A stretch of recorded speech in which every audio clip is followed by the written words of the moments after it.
The following is a presentation of the Belly Up Sports Media Network.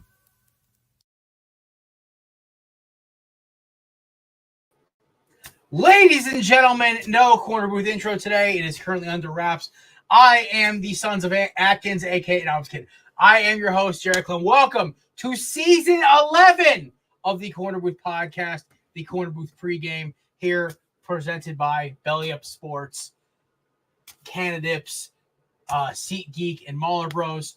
I am your host, the bandana-wearing, sunglasses-having, chain-snatching, muscle-getting Jared Clem, alongside the cast of characters that has now survived a full season together.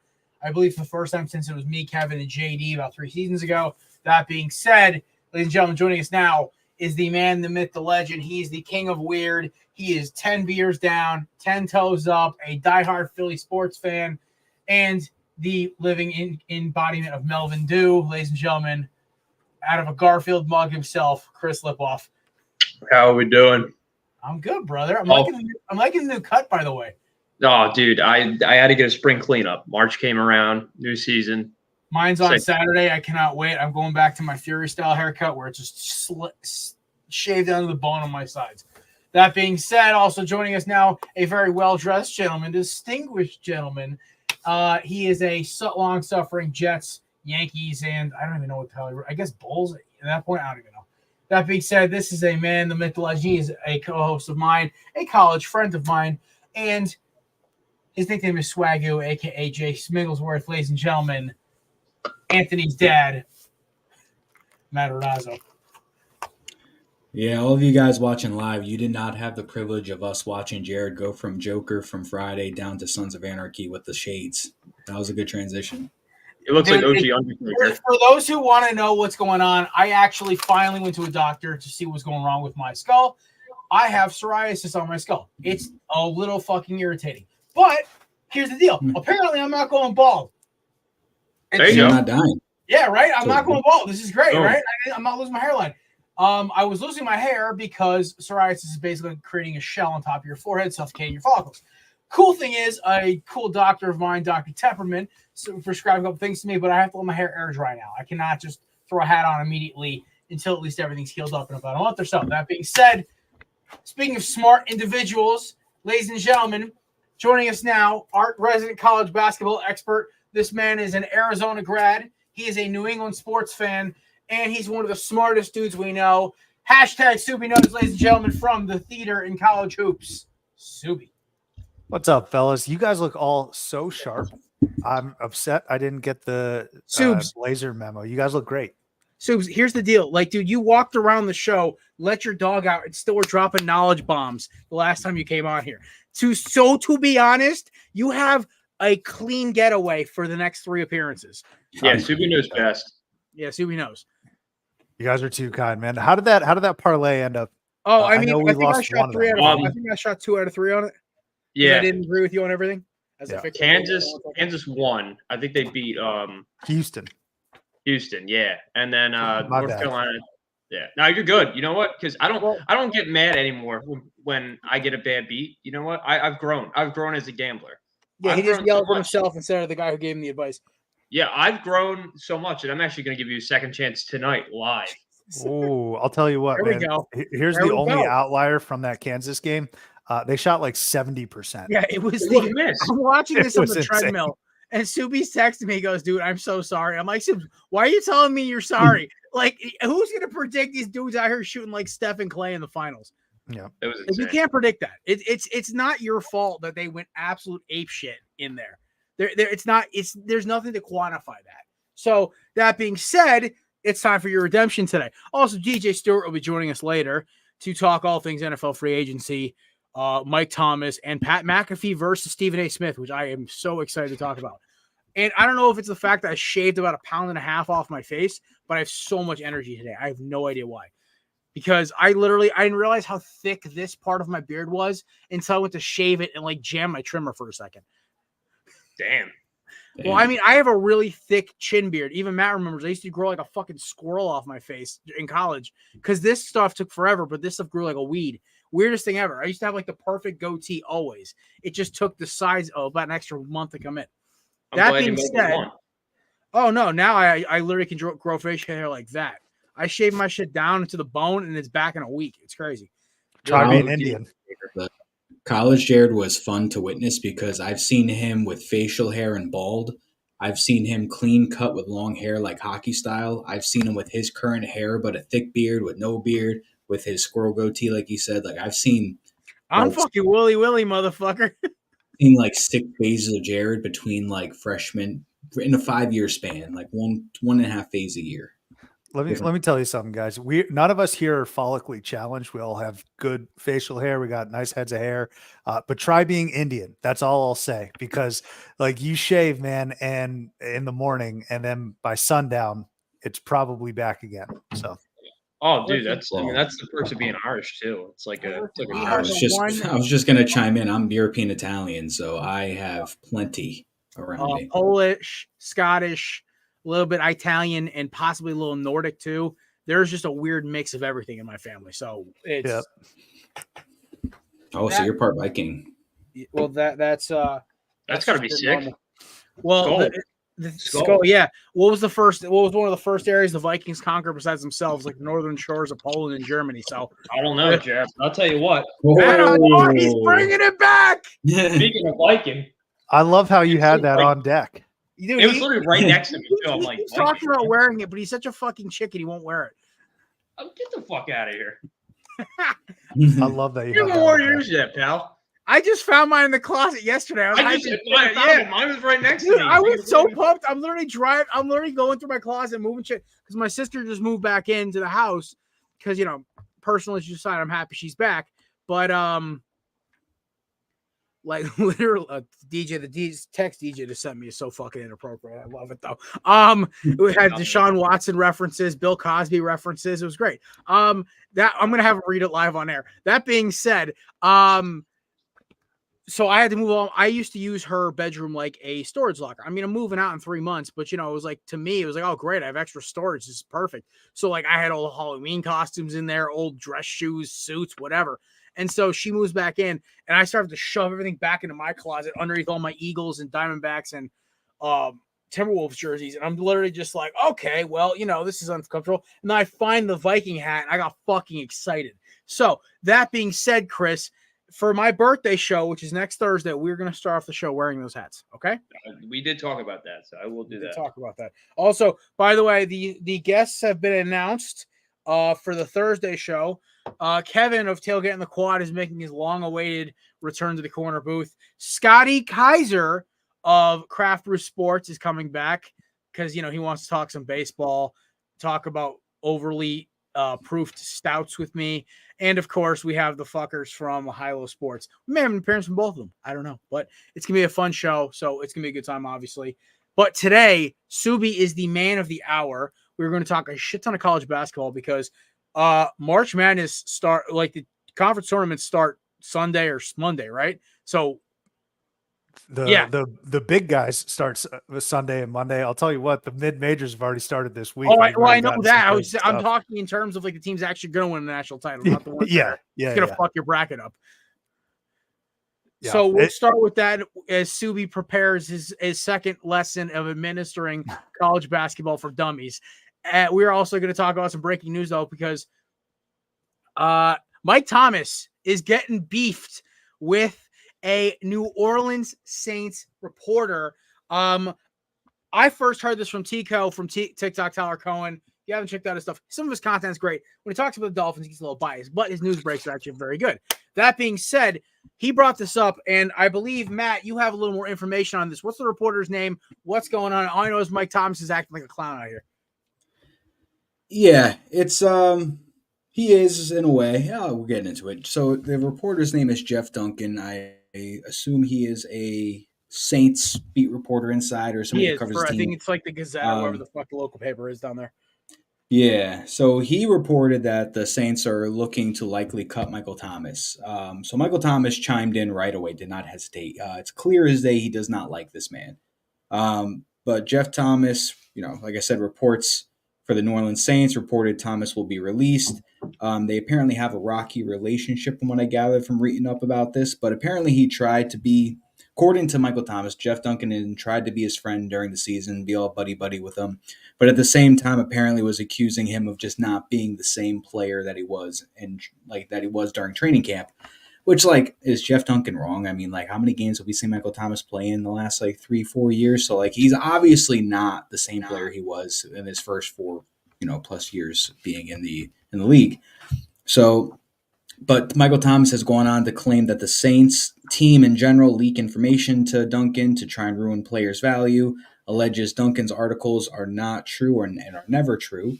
So obviously, to me, that tells me this isn't the first issue between the two, and also maybe not the first issue that this guy has had with other players. But Thomas went on a big, giant Twitter rant saying that Jeff Duncan is funny. How they planning on releasing me if I'm on a 1-year deal? Don't fall for the same dude that tried to be my friend in season after saying I wasn't the same player in camp. He said that he is a hoe. She said Jeff Duncan is a hoe, trying to stay relevant. That was good. Trying to stay relevant. So whoever let's wrote this speak article, on. your mom's a hoe. Yeah. He says, like I said before, he says the Saints leak info to him to try and ruin players' values. But see, I'm not broke, so I can speak on it. He is broke, so he needs clicks. Go look at all his articles that never end up being true. And he captioned the next one, just a picture of Jeff Duncan. And it just says, look at this clown. Y'all think he knew ball. Yeah, right. Y'all clicking links to what he writes or whatever. So obviously there's some bad blood over the years between him and that reporter. But like Michael Thomas said, if he's got a 1-year deal, it's hard to release somebody when they're just going to be a free agent. Just to put on air, if somebody calls you a hoe, like an NFL player calls you a hoe, that's a compliment. All right, we're going to hold that thought for a second. Ladies and gentlemen, joining us now as he's filling his mouth with the potato chips, the co-host of High Low Sports, the stunt double for the stunt double for Hunter Renfrow in the upcoming Josh McDaniels biopic. He is one of the smartest football fans I know. He's also a self-reluctant Colts fan who is optimistic that they re-sign Gardner Minshew. Ladies and gentlemen, joining us now, DJ Stewart. He's just staring I think he's just staring at me this way out of disappointment. You were doing so well. But I thought he froze. You were like the Eagles in the Super Bowl. You're doing so well in the fourth quarter. You just came up a little. Well, there's first time out, baby. And send him to the box. 2 minutes. Just no, he had 5 seconds. Yeah, no, because Chris, he doesn't almost get us kicked off air for the shit he says.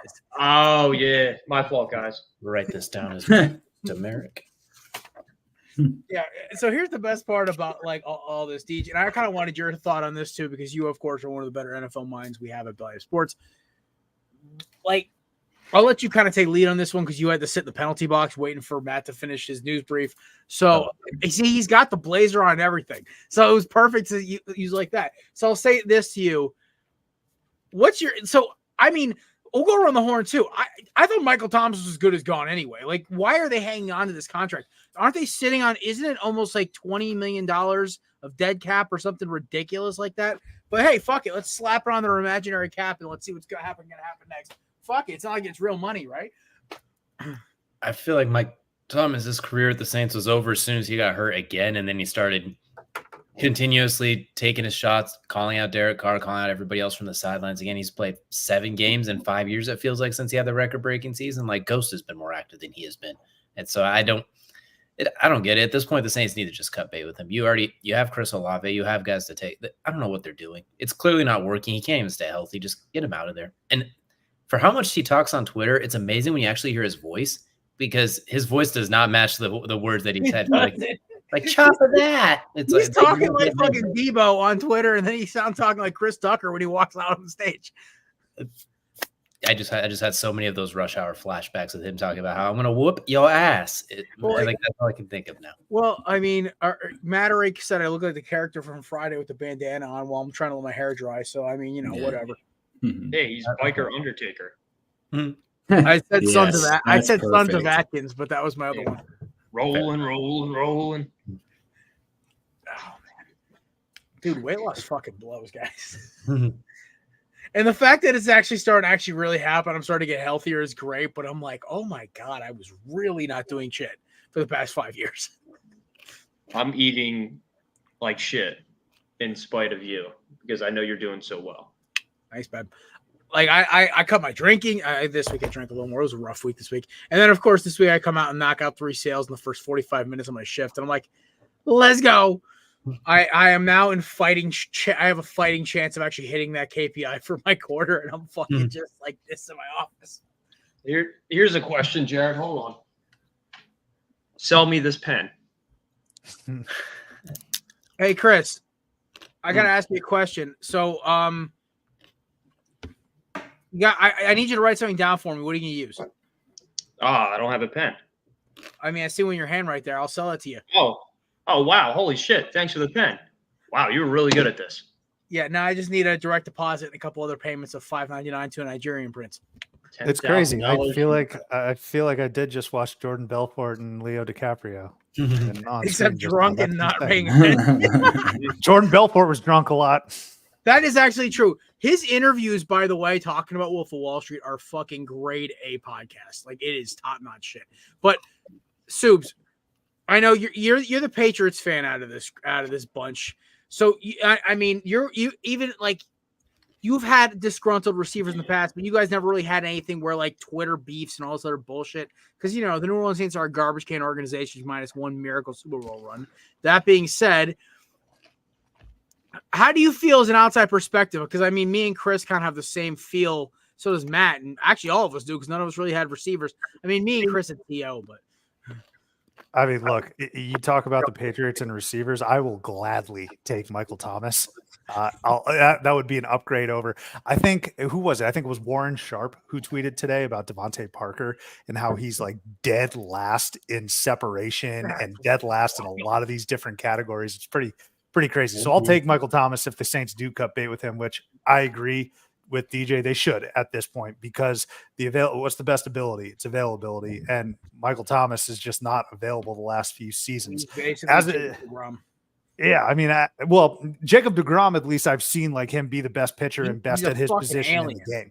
Like, I don't even think Mike Thomas is the best receiver in the game, but he's effective. But can we flashback 4 years ago when I had to hear this bullshit about how Mike Thomas is the best receiver in football, and I'm sitting here like, is there a man named Quantavious Julio Jones, or a certain DeAndre Nuke Hopkins? Even let's go even farther back. We can go to a certain Tyreek. I'm breaking oversized models' ankles. Hill. There's many other options. In that time frame, there was the aforementioned Antonio Cloud. Nice reference. McCarthy, what up, by the way? That being said, like, I had to hear all this shit. We call him Slant Boy. We don't call him Slant God. We call him Slant Boy. We call him Slant Man. We call him Slant. I call him Squidward's house. We're not. That's true. But the thing is, like, with this particular beef, Mike Thomas is right in a sense that the reporter needs Mike Thomas more than Mike Thomas needs the reporter.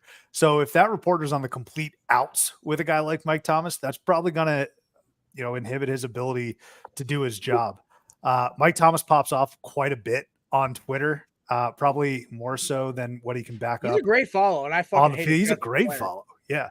But, I would just say, like, this reporter, he obviously ruffled the wrong feathers, and like, he needs Mike Thomas more than Mike Thomas needs him. And so to DJ's point about the voice, it's also hysterical. Good play just backs up everything. It can back up what you say to reporters, your tweets, and your voice. Patrick Mahomes has a goofy voice, but it's kind of now like a playful thing. Like, you can't poke fun at him for that. And if you do, it's out of admiration because of how great he is. Mike Thomas, we're just kind of clowning on him now. Honestly, if he could just play a full season again, I think we'd start clowning on him too. That's true. He doesn't even have to be as effective. If he could just be 1,000-yard receiver again, like, even if it's 1,001 yards, it's like, oh, okay. I mean, you still sound goofy, but at least you're there. Where are we at on the hoe status? Because the reporter did get called a hoe. So, the reporter has not yet responded, so he could very well accept that he's a hoe. But also think about how that sounded. He's like, "You're a hoe." That, like, it sounded like from that tone of voice, it was not very effective. Like, it was like terms of like endearment, like, oh, you messed up, it was so nice. Jared, to go off of what you were saying before, so I guess Mike Thomas, according to Spot Track, he is under contract for this year, so he can be released because he's He's signed through 2024. But this year his cap hit would be $12.4 million, and then dead cap, like you said, it'd be about $20.38 million. I saw something on Sports Illustrated. I think this might have been a typo. I could be wrong, but they said if he's on the roster March 15th, there's $119 million in bonuses that are guaranteed. I think maybe he meant to say 11.9. I don't know about 119. But so there's a lot of money owed to him if he's on the roster in a week. So I assume he'll be cut. And I mean, I'm not going to be upset at all if the Jets don't go after him. I mean, with his injury history, I really don't want him to play on MetLife's turf. So I'd rather him not come here, because then I'm only going to get my luck, him and Alan Lazard will be on the same injury wave. And it's just that, I don't know. Corey Davis might come back. I don't know what the fuck's going on with that. But apparently, I don't know. Yeah, I don't know. I think there's just something weird about retiring for a year and then maybe coming back the next year. I think he did something, and maybe they're like, hey, retire, take a year off, nobody will talk about it, and then come back. I don't fucking know. But I don't I think him, honestly, like Subbi said, I think New England would be fine with the new quarterback that they'll have.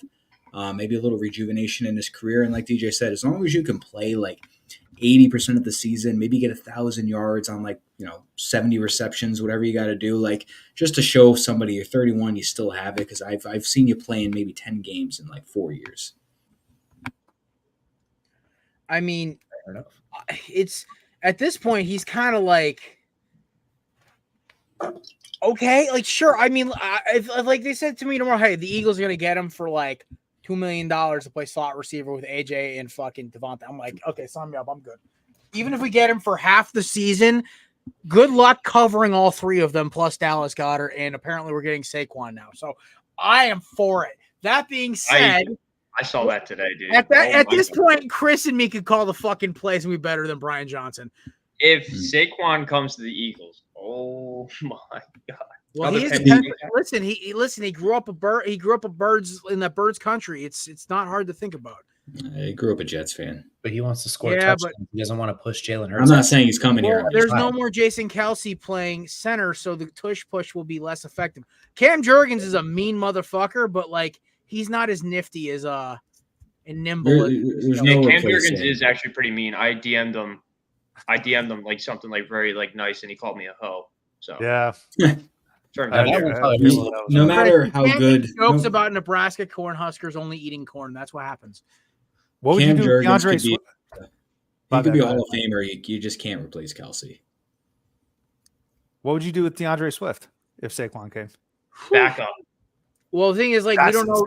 Swift is a free agent as well. Right. If you want my best case scenario, I want us to keep Swift, and I want us to go get some kind of either half washed up or underused power back. Fuck, we'll throw. Hey, listen. Apparently, the Steelers are trying to get rid of Najee Harris. I'll have him as our number 2 back to take a beating. Well, they might even you might get a release of Joe Mixon this year. Dude, Jesus, just listen, with the amount of firearms crime in Philadelphia as it is, I don't know if Joe's a good fit up here. Yeah, that's fair. Yeah, that is shooting. I think a lot of us had just Saquon pinned to Texans so hard that because it became this trendy fucking topic, but nobody actually looked at the logistics of it. But once I heard Philly, I'm like, oh, that makes a lot of sense. You take a lot of Jalen Hurts maybe having to run the ball off his shoulders. He could that's easy. That's like having a McCaffrey player in your backfield. Just dump the ball off to him and he can get 40, 50 yards if you get him on a nice screen route.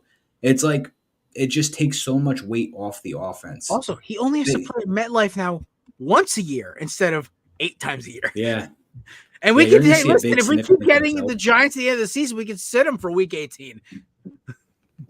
It's fair. Dude, have him just get a goal line touchdown and be you're done. Yeah, we'll just put listen, we'll go get we'll get the ghost of Bo Scarborough from freaking the DC Defenders. We'll have him just walk into the end zone for about 5 minutes every day. I mean, if you look at what Saquon did last year in a contract year behind that line, imagine putting him behind Philly's line, which is significantly better than the Giants. We're on for 2,000 yards if he can stay healthy, man. Shit. Dude, I'm just scared of his injuries. I mean, listen, then again, everyone said that Swift was having injury problems too. Like, you know what the worst part is? Saquon is named the worst injuries of the running backs in the league right now. Like, Nick Chubb I don't know if Nick Chubb's ever going to be even close to what he was 2 years ago.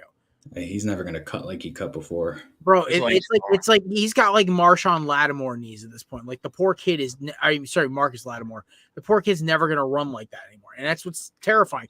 And dude, look at fucking Keaton Mitchell from the fucking Baltimore Ravens. That kid was literally what happens when you slap a V10 engine in a Lotus and just send it to go. Like, he can just fly. But the problem is, you know what the worst part is? If he scored that touchdown on that run, he hurt his knee because there was nobody catching him on that run. He just the turf killed him. I would have gone to the fantasy championship if he scored that touchdown for the game. That's what kills me. And the worst part is, I had to watch it live, and not only was he on my team, I felt bad because I loved watching this kid play. I'm like, oh my god, this kid is going to be. He's Chris Johnson. This kid runs like Chris Johnson. And then nope, gone. Season over. I'm like, oh. So, Keaton Mitchell, I hope you have a speedy recovery. Apparently, it wasn't as bad as we thought it was going to be, but it's not great. So, that being said, you boys, all right, so we have options here. We can jump into betting with Swagoo. We can do the initial preliminary run of Weird Off with Lip Off. We can talk McAfee versus Stephen A. Or we can hop into Subbi Knows and start cracking some college basketball. I'll open up to the floor. What do you guys want to do first? I mean, I'm not biased, but like Weird Off with Lip Off might turn some heads. All right. We'll do Weird Off with Lip Off. Then we'll hit it with Subbi because I know he's on a time crunch. Then we'll do NFL free agency betting and McAfee versus Stephen A. to finish off. Sound fair? It's fair. Let's ground and pound. All right, Chris, the floor is yours. What do you got for me? Oh, wait, no, is this the wrong side? Oh, dude, don't big screen me. I am totally big screening your ass. Oh, fuck, dude. God damn it. All right. Big screen me. Show, kid. All right, dude. Weird Off with Lip Off. This is something. All right, so I went on BuzzFeed, and I just Googled, like, weird things people tend to do, and I actually have done a couple of these things. I'm just going to leave, like, a little open powwow, see if you guys have done the same shit. So my first one is going out to a restaurant, getting your food, and the waiter says, don't touch the plate right away because it's hot. But then you proceed to touch the plate. Have you done that? Yes. No. Not intentionally. Yeah, because they hand you the plate and they're like, careful, it's extremely hot, but they make you grab it from them. So then I grab the hot ass fucking plate and I drop it in front of me like this. All right, unless the fucking thing's sizzling, then I stop. I almost touched a skillet when it was nice when they brought it out from Applebee's. I'm done. I was drunk. My next one. Thinking about dropping your phone anytime you're standing above a body of water. Yes. No. Thinking about it? Your sink. Thinking about it, not doing it. Cannonballing into a large body of water from a high height, yes. Wait, dude, just thinking, right? Not actually doing it? Yes. Just thinking. Yeah. Like, you kind of freak your mind out. Like, oh, shit, I might drop my phone. Dude, I don't know if you guys have ever been to the Grand Canyon, but there's like this glass lookout, and you can stand on the glass and look directly down. And I'm just like thinking about me falling to my demise, my phone falling to my demise. There's this like tingly feeling in your midsection, essentially your balls, where you're just like, oh my God, what's about to happen? So like I've been to Niagara Falls too. Like I've had those thoughts of shit. I would kill to throw a cell phone in Niagara Falls. I've been there once. I didn't even think about that. I would kill to chuck a GoPro into Niagara, just to get that view. See where it goes. Yeah, I actually jumped in a pool with my phone one time. It was in my back pocket. I did. No one believes I can do I don't know. It's like this jump called the dolphin. You kind of like put your arms together and you kind of just go like that, kind of flip the legs a little bit. But I got out of the pool and I realized I had my phone, and then my phone was just toasted. Like an iPhone 5S, one of the colorful ones. And I was pissed. But moral of the story was, don't do that. I did that a couple times in college. I was severely drunk, but I definitely did that a couple times in college. Oh man, get a couple ultras in me. I'll do it again. All right, my next one is shouting in your own home when no one's around. Like your wife is, away for the weekend, your parents are away, you're home alone. You know how that feeling is, and you kind of just like, I don't know, like you're playing like video games or something, and like, you give like a good, you're like screaming. Never done that. Never done that? I mean, we had the infamous incident where I thought somebody was breaking into my house, and I swept my house with my carry pistol in my boxers. There was that time. How about when someone's like, you think someone's breaking into your home when you're home alone? Bro, that's what happened. It was literally 20 minutes before the show, and I thought somebody was breaking into my house because I heard a loud bang. I yelled out hello, and I looked down. This furry little jackass is next to me, so it wasn't him. So I'm like, okay, somebody's definitely breaking into my house. And I'm just like, I went and grabbed racked it, and just walked downstairs. My boxers just sweeping my house. That was the end. I told my boy that the next day, and he does like firearms training and all that other stuff. That's like a side hustle. And he goes, "You really swept your house in your boxers." I'm like, God bless whoever walked in that house, because he wasn't seeing anything pleasant. But yeah, I walked around my house with like a Nerf gun because I thought somebody broke in there, dude. I had like a super soaker on me, dude. Whoever's in my house is gonna get lit the fuck up.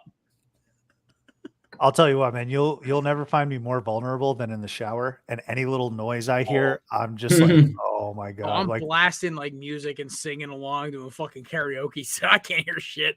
Dude, I got like maybe I need to try that. I got the whole discography of like Linkin Park playing when I'm in the Atta shower. boy. All right. I'm going nuts, dude. As soon as I hear like a step, I'm like, pause. I gotta go check. You've been real quiet during this segment. Are you not weirding off right now? No, I agree. Subbi already kind of said that's the one that I have is when it's shower time. I'm like, oh God, if there's a noise that like if the dog barks or something, I'm like, oh God, they're trying to reach for a knife or anything like that. Like I feel out there in the open. Dude, that's why I need white noise on at night, or else I can't sleep. Yes, same. Yeah. All right, my last one I got. I don't know if you guys have done this, but sometimes I'll do this in the morning if like people are home. Well, now I don't really have to worry about it. But stopping the microwave when it hits 1 second before it goes off. Yes, I will do that. I will do that. Yeah, I will. Holy fuck! All right, shit. Damn. Now I gotta read this. All right, so Weird Off the Lip Off presented by was that Marla Bros? I can't even say that. Marla Bros. Promo code Belia15 for 15% off at checkout. Yeah, dude.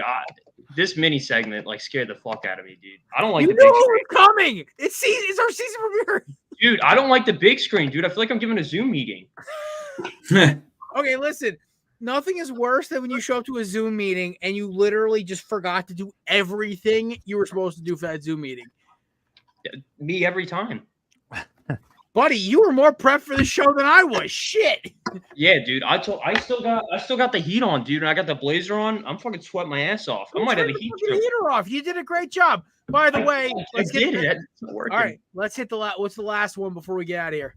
Fuck. I gotta pull that back up. Jesus. Okay. This is like a real nutty one. Again, this is off BuzzFeed. This one's not mine. Pretending you're in a movie or music video when you got your headphones on. Oh, fuck yeah. I may have done that when I was in like 8th or 9th grade for sure. Never done that. Not this. Oh, no, dude, I'm the main character of this story, motherfucker. Of course I am. Jared, you're so cool. Damn straight. Fair enough. All right. Okay, so I'm going to do another read off of my promo. No, you don't have to read off again, you jackass. You're good. And back to the we're in the fucking how do you say 5? What did Scott Hansen say? We're in the quad box. I don't fucking know. Quad box. Where's it? Now, no. The quad box, whatever the fuck. They don't have a name for 5. Pentabox. Pentabox, yeah. We're in the Pentabox. All right. That being said, I do have to throw one promo. I'm sorry, Chris, didn't mean to put you in the box. You like these hats? I've worn this last 4 shows. Matt's worn it a couple times. We at the Belia family lost a very near and dear friend to us. That would be Caesar of the Craft Brew Sports Podcast. These hats are available on our Instagram, on our Facebook, and on Craft Brew's website and their Instagram, Facebook as well. All proceeds go to benefit Caesar's family. One of the funniest dudes on the planet, one of the best interns I've ever met at any job I've ever been at, and I've been around the block, so I've seen some things, and Caesar was one of the few Cowboys and Texas people that I love to talk to. I always love chopping it up with him every time I came on the show. That kid always found a way to make me laugh. But that being said, that's a bar. These are his signature hats. You can check them out. The link is on all of our social medias along with Craft Brew Sports. That being said, shout out to Mike, Mook, Zach. I'm just kidding, not Zach. Fuck, I'm just joking. Fucking Scott. Jesus. I have a friend named from high school whose last name was Kaiser. His name was Zach, so I had to flip him. But yeah, Scott Kaiser, Mook, Mike B, and of course their newest member, Mr. Matt Barr. That being said, check this shit out. That being said, now Subs, your time to shine, brother. Educate the masses. It's time for another edition of College Basketball for Dummies. Hashtag Subbi knows, presented by SeatGeek. Promo code BellyUpSports for get that fucking scandal shit off my screen, Chris. Dude, I need to hit bad, dude. You can't be doing Go this to fucking DraftKings. It's wonder sponsoring our. No, I fucking can't. network. I can't. I got banned. Oh my god. Anyway, Subbi, take over. Get banned? On a tangent. Dude, No, they I'm hit me good with with like it. they hit me with like 6 reality checks, dude. It's not cool. Oh my god. All right. Anyway, go to SeatGeek, promo code BellyUpSports for $20 off your initial purchase. I just bought some Whiskey Myers tickets last week. And they have this great system where you basically ranks your seat and allows you to figure out what the best deal is. I was able to get 2 tickets for my buddy who's getting married. He's a big Whiskey Myers fan like me. That's a pre-wedding gift for him. It was $62 a ticket after all of the fees. It was great. Love it. And obviously everyone knows I'm a giant Whiskey Myers fan, hence the giant Frogman poster in the background. That being said, it is a great time. Go check out SeatGeek.com, promo code BellySports for $20 off your initial purchase. Soups, educate the dummies. So we know who so right now, conference championships have already started for the mid-majors. We talked about this pre-show. We also now have Sunday and Monday start the big stuff right now. Initial thoughts, obviously we know who the big hitters are. We got Purdue, we got your Wildcats, my Tar Heels. Duke's in there with Kyle tripping fans, Filipowski, and Purdue with Zach Edey going for his 15,000th meaningless Naismith Award. That being said, Subs, what are some underlying things maybe we're not seeing for March Madness that are going to pop up real quick? Yeah. So you mentioned, first of all, I really appreciate you having me on. Congrats on 11 seasons. I love talking college hoops. It's March, baby. This is great. So some underlying things. You mentioned all those big time schools and names for sure. Don't forget about Tennessee. Tennessee is a buzzsaw this year, mainly because they got this dude named Dalton Connect, who I personally think is a better basketball player than Zach Edey. Zach Edey's going to win the player of the year, but Dalton Connect is right there, man. He's going to be a lottery pick. And he gives Tennessee this offensive dimension that they've never had before. Dude can carry for them. He can backpack like 25 plus points each night. So they have that, and their defense has always been good. That's never been the issue with Rick Barnes' teams. So don't forget about Tennessee for sure. Another really strong team that I want you to keep an eye on is Iowa State. Iowa State plays ferocious defense. They are so freaking good.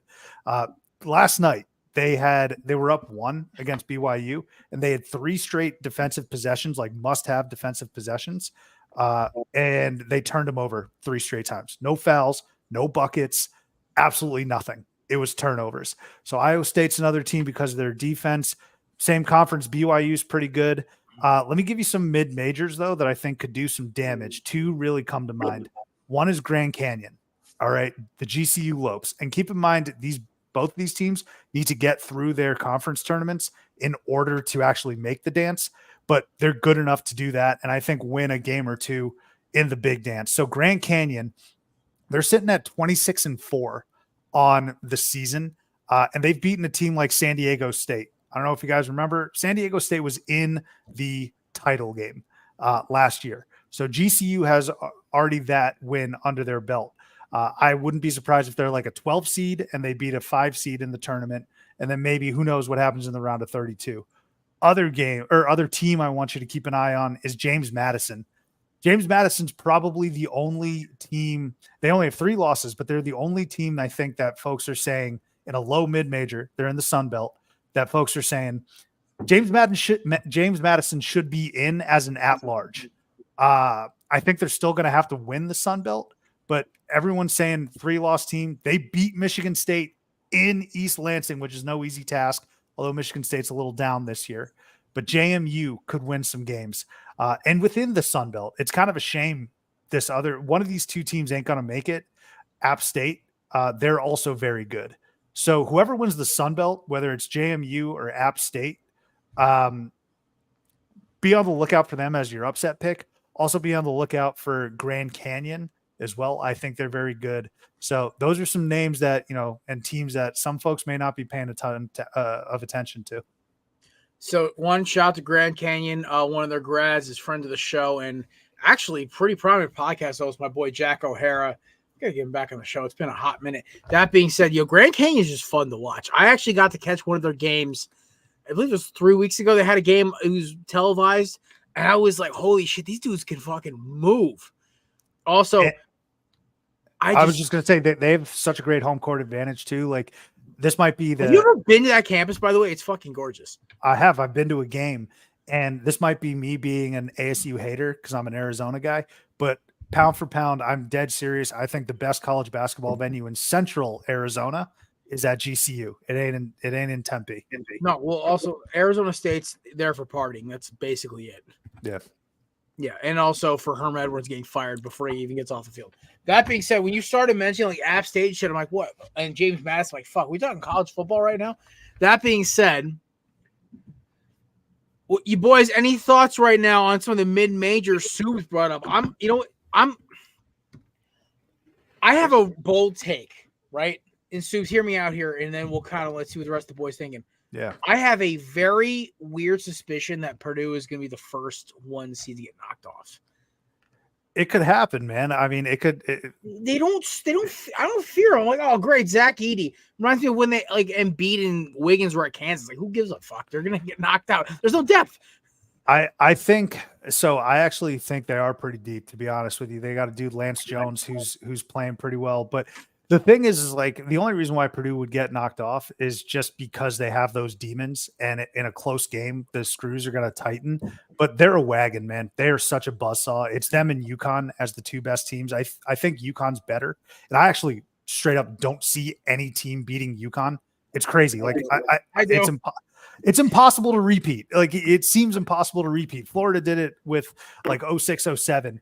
But pro players in that roster. Yeah, that's true. You're never going to see that type of return again.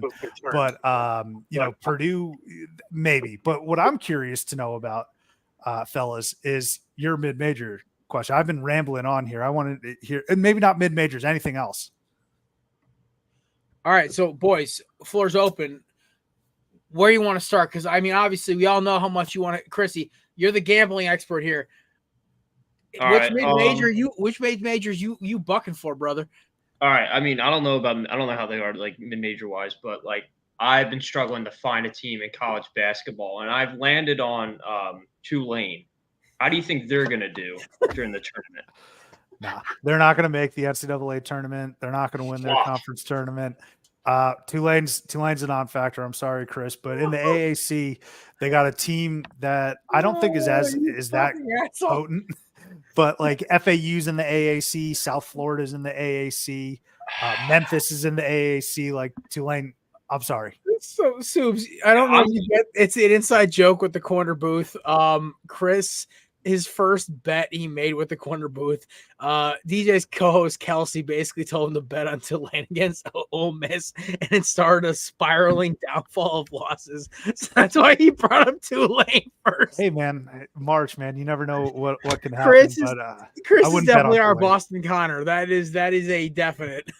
Yeah, I'm seriously like trying to find like a team, like just like the most random, like nutty team you can root for. Dude, root for like VCU, brother. Like you gave one, they're a fun party for a Christian school. They're fucking fun as fuck to party. I've heard nothing but good things about their party atmosphere. For a Catholic school, not bad. I mean, ASU, which is just a fucking insanity party, or Arizona at that point, either Subs can testify. But hey, early on, Chris, the Atlantic Sun tournament's going on, right? And we've already seen 2 upsets. The semis are tonight, so this might be a quick turnaround in terms of disappointment. But the Jacksonville Dolphins, if you want to get real random, they're the 10 seed. All right, Jacksonville Dolphins, or who's the team that beat, or North Alabama. All right, if you want to get nutty with 2 random teams. Alabama. I think you should go with the Dolphins there, Chris. Dude, I don't know, dude. Jags and fins up, dude. That speaks my language. All right. That's Florida as shit. Chris is a Dude. Florida man living in Pennsylvania. Deej, Matt, what are you thinking about Sub's mid-major prediction so far? What do you got? What are you thinking? I'll go ahead and start by saying I agree with James Madison. I'm a hop, step, and a skip away from them, and I think they're known as a football school, especially with all that stuff. So seeing them in basketball is very interesting. I think they can make some noise too. I'm gonna ask you because I might be the one with the weird take here, but I think Houston's going to be the first 1 seed that's upset. I know they're the consensus number 1. I know everyone loves them. They have like 52 of the first place votes, something like that. But for me, they feel the most primed to get knocked off in here. Maybe that's just me, but do you see a Parker chance maybe they could be one of the first ones to get knocked off? For Absolutely. 1 season. Yeah, no, absolutely. And this is no disrespect to Houston. First of all, let me preface this by saying Houston shut everyone up. We knew how good they were the last couple of years, but everyone was like, oh, how are they going to fare in the Big 12? There's a clip floating around of Bob Huggins last year during the tournament saying, oh, what do you think about the move to the Big 12 for Houston? And he was like, I feel sorry for them. This is the toughest league. They're embarrassing folks in the Big 12. They're still the class. The only issue this year, and it really sucks, is that they're getting hurt at the really wrong time right now. JoJo Tugler for them just went down, I think, with an ACL, but he's done for the season.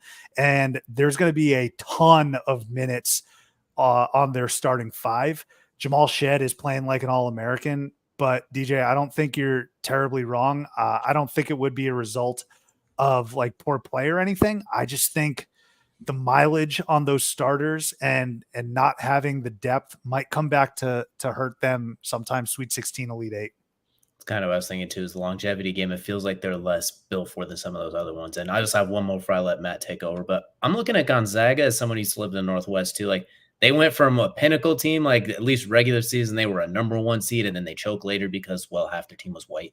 And then they just kind of slowly – now they've kind of just dissipated to where they're like, 13th or something like that? Like, they're going to make the tournament. They're going to win a game. But do you think this is a weird year where now that they're not a number 1 seed, maybe they go on like a random run? It's like, oh, didn't see that coming. They wasted all those good years. And then when they're not good, they maybe make a little bit of noise.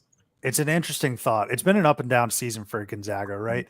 So the biggest difference between this Zags teams and the years of past where they've clearly been a number 1 seed is that they don't have NBA professionals, I should say. Right. They don't have Jalen Suggs. They don't have Zach Collins. They don't have Chet freaking Holmgren. They have good players, but they're not the players that we're used to seeing go through Spokane in the last few years.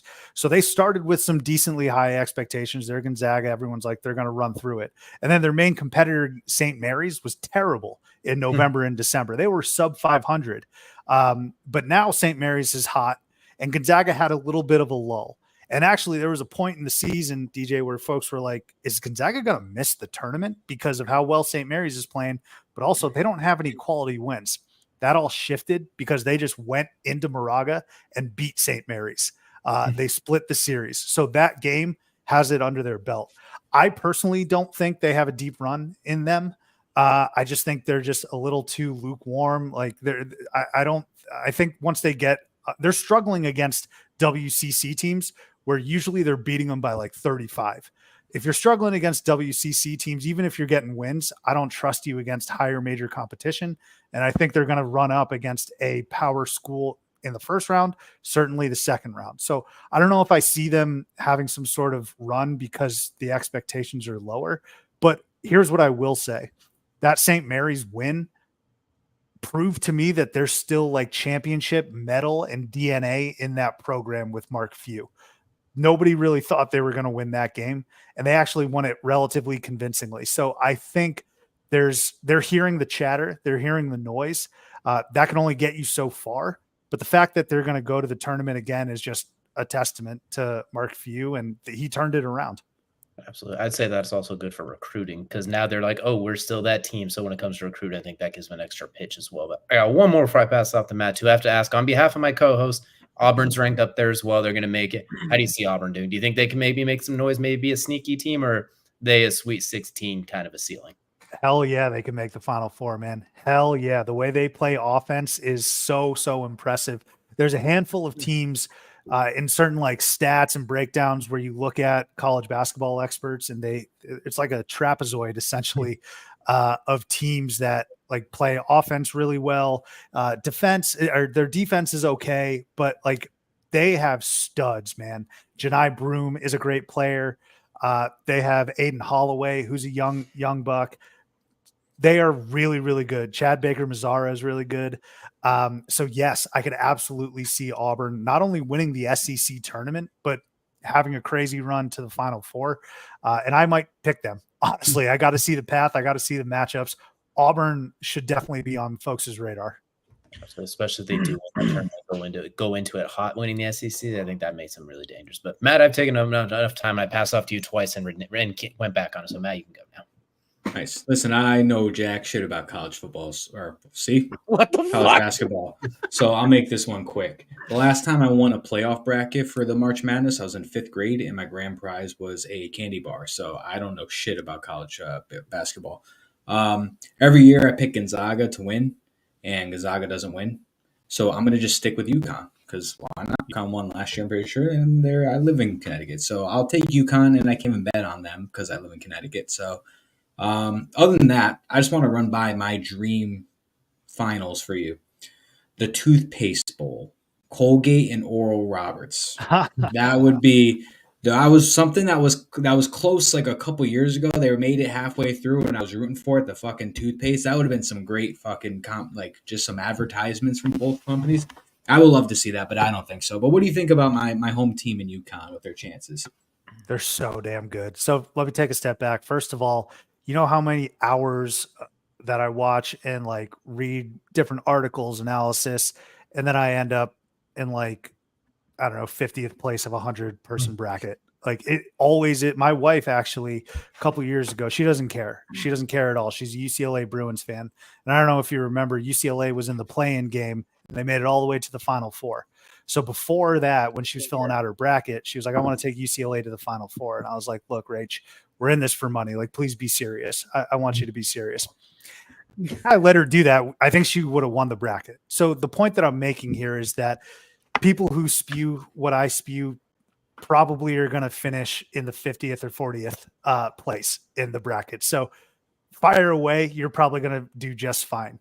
As it relates to UConn, man, they're serious business. Like that's what I see when I see UConn, a serious damn business. I think Danny Hurley should win Coach of the Year, National Coach of the Year. He lost studs from a national championship team in Adama Sanogo, in Jordan Hawkins, who's a pro, and Andre Jackson Jr., who is a pro. Even Joey Calcaterra off the bench last year, or he was a starter, excuse me. But this year, everyone's like, how do you lose all that firepower and come back? He did it. Tristan Newton could be Big East Player of the Year. Alex Caravan is one of the best college basketball players you'll see just because he does everything. Cam Spencer is potentially going to go 50, 40, 90. He could be Big East Player of the Year. There's like, they have 3 different dudes, Donovan Clingan. They have 3 different dudes where you're like, oh, maybe they could be Big East Player of the Year. That's insane. That's just a plethora and a wealth of riches. So I mean, Jared says he could see someone taking down UConn. The only reason I think UConn could go down is just because it's March and it's crazy. Like from a neutral perspective, when you look at the games and the teams, dude, they're washing elite opponents. Marquette came into their gym a couple weeks ago when they were flying high with Tyler Kolek, and they beat them by like 30. I mean, UConn is just such a machine. They're a serious business. They know how to handle their business like champions, and they are in the driver's seat to be the first repeat champs since Florida. I personally think. I don't think it'll happen just because, again, it's March and it's very difficult to do. But man, UConn 26-3. One of those losses came in Allen Fieldhouse, which is like impossible to win at.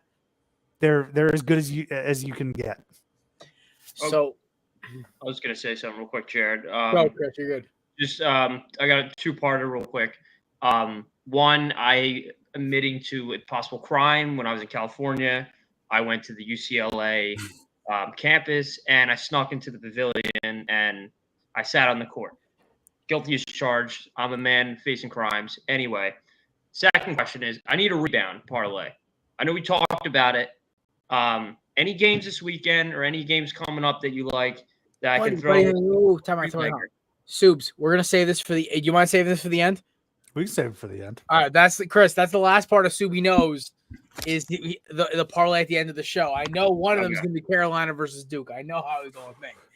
So that being said, as the host of the show, and the only time I ever root for those jackasses in Carolina blue and white is college basketball season. I have been a Tar Heels fan since the Sean May, Rashad McCants days, back when the tournament player of the year was Marvin fucking Williams. That being said, and back when Raymond Felton wasn't on Weight Watchers. Here we go. So, Subs, the one team I was referring to that could beat UConn was my Tar Heels, only because they have just been getting smacked in the mouth by every team in the ACC who thinks they got a shot and still winning. Also, getting rid of that scumbag Caleb Love going to your Wildcats. Oh, no, he's my guy. I love that guy. You want to sleep with your teammate's girlfriend, and you think you not go catch a fist for it? Come on. All right. I love him, man. He's my Pac-12 player of the year. Listen, great fucking player, but scumbag of a human. That being said, RJ Davis is my dog. Armando Bacot, the alien-looking motherfucker who's played 12 years in college basketball. I love it. Hubert Davis just picking off.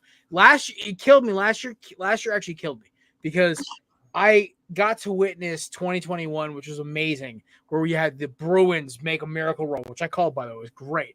Then you had St. Peter's, who I kept betting on, I kept winning money. And then you had my Tar Heels, who were plus 28,000 odds when they lost to Virginia Tech and made it to the fucking chip. And they were one Armando Bacot non-sprained ankle from whooping Kansas's bum ass. So here's the thing. I'm back for revenge this year. Also, I'm going to say this right now. So Kevin asked, who do you think is going to make it farther than Duke and North Carolina? Here's the problem. Duke proved this year they are back to their old Coach K ways of being soft as shit. So fucking soft. And this isn't even because I'm a Tar Heels fan. When I saw Filipowski try to trip a fucking fan and then look like he got shot by a sniper in Enemy at the Gates, I was done. I'm like, you know what? Nah, I don't care what this kid's doing. And then miraculously comes back next week throwing down windmill dunks and fucking warm-ups. Bro, you a bum. Like, get the hell out of here. Jay Bill is crying like a baby. You got a ban court storming. It's like, come on, man. Just because you're freaking soft-ass Grayson Allen wannabe star player is getting hurt because he tried to trip a fan because his bum-ass lost. This is why it renews my hatred of Duke. It's like a reinvigoration. It's like me jumping back into what's that pit from Batman? It's like the Lazarus pit? Yeah, it's like me jumping back in the Lazarus pit of Duke hatred. I'm here for it. That Duke and Florida State, two colleges I despise the most. I fall into that shit like it's fucking holy water. I'm ready for it. So that being said, Kevin, I'll answer your question for Subbi. If North Carolina needs to go farther, if they don't fire Hubert fucking Davis right now, I'm not doing this shit. Also, RJ Davis and fucking Armando Bacot are both nominees, I believe, for Naismith, which is the biggest joke of an award for college basketball. It doesn't fucking matter who wins. That being said, Bacot may average like 20 and 10 in the fucking Final Four because there's about maybe 3 big men in the entire freaking like league Division I who can stop him. And RJ Davis is just on his like Anthony Edwards bit at this point. RJ Davis has been amazing, man. He's playing at an All-American level. I love Bacot. Their defense travels. So I do think Carolina is going to go further than Duke. But here's the thing. I actually think Duke's been underrated as hell this year. Folks have been saying they're not good. Like they can't win or they're soft, which is fine. I mean, that's subjective. But what isn't is that they've been a top 10 team for the past like month. And yet folks, they're not winning pretty, I suppose. But you guys, like the slander for Duke this year has actually got me out defending them, which I hate. Like I'm not a Duke guy, but I have to speak up when I see an injustice. And I'm like, God, what are you looking at? Like Duke is good. Carolina, I think, is they're better. not a bad team. I cannot wait for Saturday, Subs. You're going to get texts from me all day. The thing is, why I'm hating on Duke is when I watched them play, like I watched them against NC State. I thought it was inevitable. I was waiting for NC State to go on a run because they play such flawed basketball. That's my problem with it. They do. It's not like UConn where they're fucking steamrolling everybody, or even North Carolina where they're playing like John Wooden pyramid of success level defense. Where with freaking Duke, they're playing the most flawed basketball I've ever seen, and you're just waiting for the hammer to hit the shell, and you're waiting for everything to go off, and it never happens. They got lucky. I thought they were going to lose to NC State at one point, but they kept them at arm's reach the entire way, which I was actually very impressed with. But Duke has a limit for sure. Like Carolina's ceiling is higher than Duke's. I would for sure. You gotta say it. Come on, you gotta say the Michael Jordan quote. With their ceiling is the roof. Is the roof. Yeah. But no, I hear you. It's my biggest thing has always been with this rivalry is one, I grew up hating Duke since I was a little kid. But this year kind of is weird to me because they don't have like the elite. I mean, yeah, Filipowski is an amazing player. He's good. But but besides that, they have a bunch of like this is like back in the Nolan Smith days where like I don't know anybody in this fucking roster. It's just a bunch of generic white boys and a couple of one and dones, and that's it. Yeah, so here's a name I'd look out for is Jared McCain. He's a freshman. He rebounds the shit out of the basketball. He's been playing really well. I would say he's probably their second best player. Mark Mitchell's up pretty good too, but I mean, you're right. Like if I'm going Carolina versus Duke, dude for dude, I'm going to ride with the likes of Armando Bacot and RJ Davis and Harrison. Yes, that's who. So, but I will say, and I might be giving it away, I think Duke wins on Saturday. I think Duke wins too, only because North Carolina doesn't give a fuck. They've got they locked up the ACC regular season title. They get the number 1 seed, and I'm not trying to do this in like an NFL or NBA fashion because I shouldn't talk NBA because my team that it was the number 1 seed in basketball, at least for the West, just lost their number 2 scoring whiny boy bitch of a power forward. Because he tore his meniscus. Bad, man. You guys are having such a great season and Cat's playing. You know what the worst part is? Our winning percentage is actually the same with or without Cat, which is fucking hilarious. That being said, we'll get back to college basketball because I know your time is limited, my friend. You're good, man. You're good. I will say this. North Carolina to me is that team that's just gonna fuck people up. Now I don't know if they're gonna win a national title. If you put a gun to my head and say pick a team, there's a 99% chance it's UConn. There's a 1% chance it's North Carolina. I don't trust Houston. I've watched Houston twice this year, and I was not impressed. They look like they're kicking everyone's ass, but then I'm like, but it doesn't look like it. You know when you watch a college basketball team, and you're like, oh, they're fucking killed. They're like back with the Anthony Davis Kentucky team, the Tyler Hansborough North Carolina team, the Florida Gators team you mentioned before, you knew those teams were going to be dominant the entire way. Even some of the UConn teams with Jim Calhoun back in the day, you knew exactly what you were getting. Even like the team that knocked off D. Brown and Darren Williams with May and McCants and them boys, you knew what you were getting. Even the 0-1 Duke team, first national title game I ever watched when they beat your Wildcats. That was against Arizona, yeah. I'm sorry, brother. Listen, because Gilbert Arenas shot the shit out of the ball that night. Here's the thing. I love Gil Zero, by the way, so that's why I had to bring that one up. But that being said, there was an eye test. You saw it. But with Houston, I don't see it. With North Carolina, I see it. With UConn, I see it. Even Purdue, even though I said they were going to be the first team off, I see it more than I see with Houston. So I see it with all those guys though. Like I do. Like I see it with Houston. Houston's been tested more than any of those other teams, even potentially Tennessee. Well, Tennessee actually had a really good out of conference schedule. But like Houston, man, you're in the gauntlet of the Big 12 and every single night they just show up. The only reason why I'd be apprehensive about Houston, like I alluded to before, is that they're hurt right now and they're bruised and nicked up. So it's not that I haven't seen it from them. I absolutely have. Their defense is incredible. I just don't know if like they might just run up against a healthier team is all. Fair. I love it. Hey, all right, Soups. 1, we're definitely having you back on before the tournament's over. 2, you don't have to go nowhere if you don't want to. So we always love with your intake. But Chris has been chomping at the bit. I think he's blown through about 4 beers waiting for you. It's time for the parlay. Hashtag Subbi knows. All right. What do you got for us? Let's go. Chris is like fucking like a degenerate right now. So yeah, like if we're doing this weekend games, obviously lines aren't out, so it'd have to be money line. But do you have any in mind? I was gonna say, if you want the safe bet, take Duke at home. if you want to take the upset and gamble with it and try to get some extra money, take North Carolina. They're only a game separate in the standings.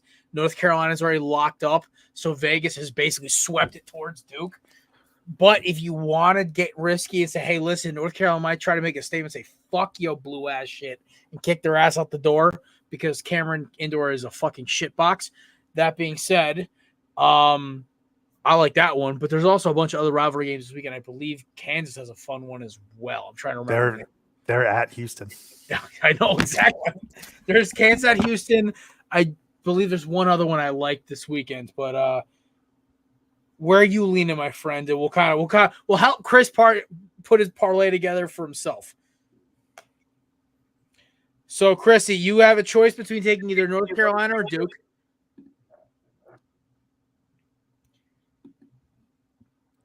Am I supposed to pick right now? Yeah, if you want to, that's fine. I'm just saying, like, I was going to ask the expert. All right. What games are you looking at, Chris? I got everything pulled up. I don't know. Okay, I'll do. I'll listen. I'll captain the ship. All right. There's a college called Grambling. Jesus Christ, Chris. What the? Oh my God. All right. That's my team. Kentucky, Tennessee. Man, that's going to be a great game. I just think Tennessee's rolling right now. They're playing at such a high level, and I think they care about locking up their first ever 1 seed, which has never happened. And there's one seed left. All right, so UConn's got a 1, Houston's got a 1, Purdue's got a 1. Those 3 are good. The last 1 seed up for grabs is between Tennessee and Arizona. And I think Tennessee has the inside track, number 1, because they don't play in the garbage-ass Pac-12.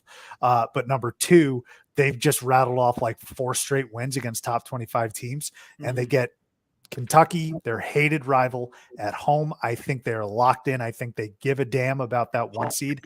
I would take the Vols here. Hell yeah. All right. What did you say, Chris? I said I'm vaulting up. Vault up. All right, here we go. And then we talked about this already. Number 1 versus number 14, Kansas, Houston. Fuck. Man. Not this again. I gotta go Houston this time. I don't think this again. We're jumping on the wagon again. I love it. We're riding with Houston this time, man. I'll tell you what. I don't expect Kansas to shoot as well as they did.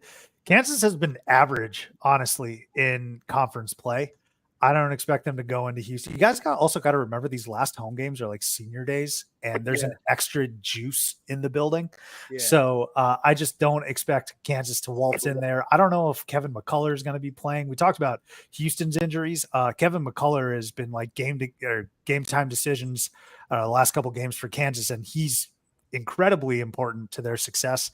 I'll take Houston here on Saturday. Sweet. All right, I got one more for you. Texas Tech and Baylor. That's in Lubbock? I believe it is in Lubbock, yes. That's a good one. That's a really good one. You know, Baylor's been looking good, but I said this on my podcast a couple of weeks ago. I think Baylor is a very good team. I don't think they're an elite team. And so Texas Tech is flirting with the bubble. I think they're in, but if they beat Baylor, they're 100% in. And so I think they're going to get up for that. I think Texas Tech has been on the heels of some bad losses recently. They got blown out by Texas last week. And honestly, Texas took it to Baylor in the first half of that game. They had to battle back. Give me the Red Raiders in this game. I like Grant McCaslin. I think they're super desperate. I think they'll take down Baylor. All right, so Texas Technology over Baylor. And then Houston over Texas, Tennessee over Kentucky. Yeah, and basically a pick 'em with North Carolina Duke.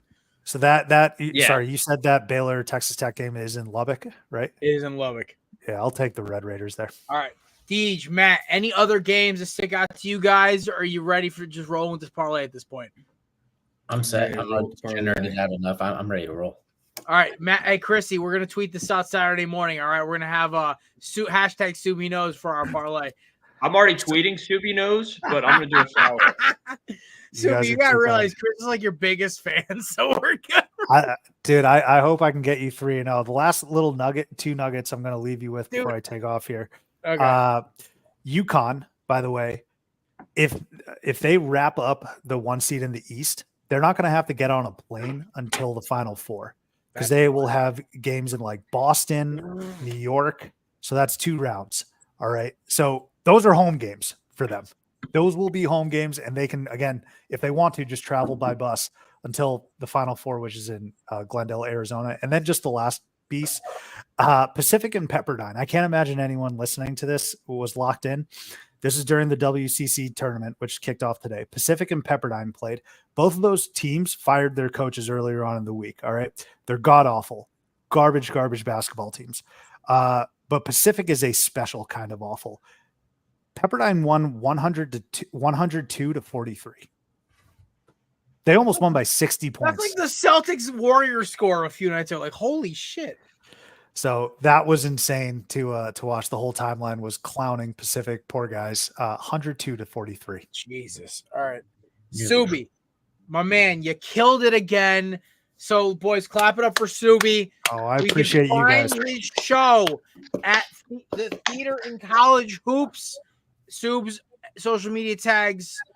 I listen. I tried to spell it before. Where can we find you on everything?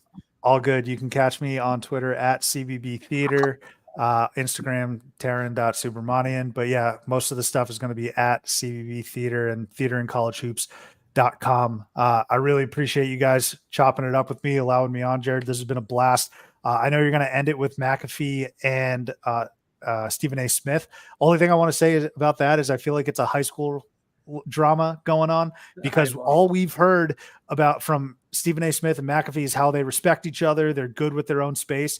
And now apparently McAfee's calling him an MFer. Like what happened? I'm going to listen into that. Stephen A's ego, I guarantee. But we'll talk about that in about 20 minutes. We got me and DJ and the boys rolling through NFL free agency news. Subs, thank you, brother. I appreciate you as always. Check out Theater and College Hoops. They just dropped a new episode this week. And we're going to have Subbi on again, obviously, during the tournament. Enjoy, my friend. Looking forward to it. Appreciate it, boys. This is going to hit this weekend. I think it will, too. See you, fellas. See you, brother. It's the fucking all righty. He's a fucking genius. I love having him on. That being said, I completely disagree. I think UConn and Duke are both bums, and I hate them both. It's not because I'm from Connecticut and I grew up hating Duke. That being said, NFL free agency, Deej, this is you and me and Matt's obviously our forte. We are NFL experts, or we claim to be at least. That being said, Chris and the boys wrote out all the players who were franchise tagged. Now we're going to do this in the fun way. We're going to say the players we thought were surprised actually got tagged, and then we're going to talk about the players we thought should have been tagged. Well, actually, no, I'm just kidding. We're not going to talk about who gives a fuck about that. But that being said, we'll also talk about the players who got cut. It's going to be a fun time. So, players who have been tagged. Bengals tagged T. Higgins. DJ's Colts tagged Michael Pittman Jr. You have the Buccaneers tagging Antoine Winfield. Panthers tagging Brian Burns. Josh Allen, the edge rusher, getting tagged by the Jaguars. L'Jarius Sneed by the Chiefs. Justin Mamabuke by, I believe, the Ravens, if I'm not fucking my head up right now. Jalen Johnson by the Bears. Allegedly is a 4-year deal he's agreeing with as of, I think, today or tomorrow. I don't know. And Kyle Duggar to the Patriots, because apparently they just have to be that guy. Yeah, I think they should have tagged Michael Onwenu or whatever his last name is. The left tackle. I think they should have tagged him, but we'll see what they do. All right, and so, gentlemen, I'm going to ask. We're going to open up with this. Out of all the players who were tagged, do we see any not actually pulling in Josh Norman, not actually or Nick Foles, and not actually playing for the team they were tagged with the following year? I'm going to say Brian Burns. I think at this point they have let that one kind of flounder too much. You were offered 2 first-round picks from the Rams not even 2 years ago for him. You're like, no. And you've traded away every other asset you have since then. I mean, DJ Moore, Christian McCaffrey, you've just given it away at this point. Jeremy Chin's about to hit free agency.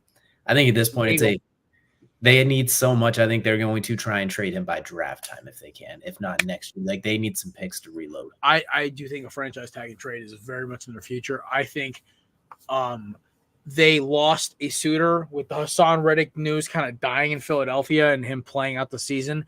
I think they lost a suitor. And I think that a lot of people had Burns connected to Philadelphia, which I didn't really buy that rumor because I didn't have them getting rid of Reddick. I thought that was kind of a weird premature reaction. That being said, it was a real chemistry issue. Reddick's a very integral part of that locker room. That being said, with Brian Burns, you have a very, like you said, you have a very real problem where I don't think they don't have a first round pick this year. I don't know if they have one next year. I think they're down like 2. They have the 1 next year, but they don't have the 2. That's what I thought. Yeah, they're missing a 2 next year. They have a 2 this year. They're also missing a bunch of draft picks here and there. And the problem is you're not going to keep your quarterback alive in your garbage can organization run by a pissed off Steve Ballmer wannabe crybaby like David Tepper. That being said, I do agree. I think Brian Burns is the first one to go. Maddie, is there any free guys out of the ones who were tagged who you think really kind of roll as like I don't see them playing next year on that roster? Well, first, I agree with everything DJ said. I think Brian Burns has just been held captive there for so long. I don't see the Panthers being good anytime soon. And the longer they wait, the older he's going to get, the less they're going to be able to get for him. But a different person that I'm focused on, I'm looking at T. Higgins. I don't think T. Higgins will be a Cincinnati Bengal after this year. They've already extended Joe Burrow. I know they've extended Joe Mixon, and I know there's rumors that they're going to cut him, but they also have to pay Jamar Chase. I know they're letting Tyler Boyd walk, but they have to pay Jamar Chase. I mean, I love T. Higgins. I think he is a very high-end number 2, could be a sneaky underrated number 1, but there's just no way that you're going to pay T. Higgins over Jamar Chase. So I think the fact that they've extended Burrow, if they keep Joe Mixon, he's still under contract, and then you got to somehow find a way to also make room to pay Jamar Chase, who's going to want to be the top highest paid receiver in the league whenever he's due. So I think my vote is for T. Higgins is going to find a new team next year. Fair. I think he could be a draft day trade this year too, depending. Like maybe if something happens, it could be very. I don't think they want to, but if the right opportunity presents itself, it's very possible. Like if there's a receiver, if I'm the Jets, I mean, I know I'm obviously biased. It's my team. I would look into maybe trading back with a team like maybe like the Cardinals, who have like the 27th pick as well.